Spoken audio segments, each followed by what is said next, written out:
We are not instructed to submit to governing authorities, and Todd would admit this, to submit to governing authorities that are telling us to sin, right? So just because, as an example, just because the United States government and a lot of our systems allow for abortion, that doesn't mean we participate. That doesn't mean we submit to it.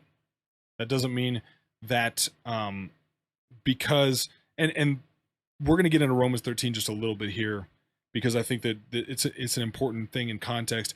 But when Romans 13 describes the civil magistrate, the government here, as being instituted by God for a certain purpose, they're certainly not accomplishing that purpose by supporting abortion. They're not accomplishing that purpose in the evil that they do. So we'll continue in the video here a little bit. Commentary on must be an up-and-comer, John MacArthur Jr.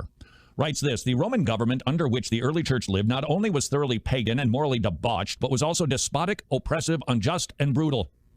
That's a rough place to live right there. Nevertheless, Paul makes clear the Christian's obligation to respect and obey human government does not rest on its being democratic or just, but... Wait a minute. Hang on.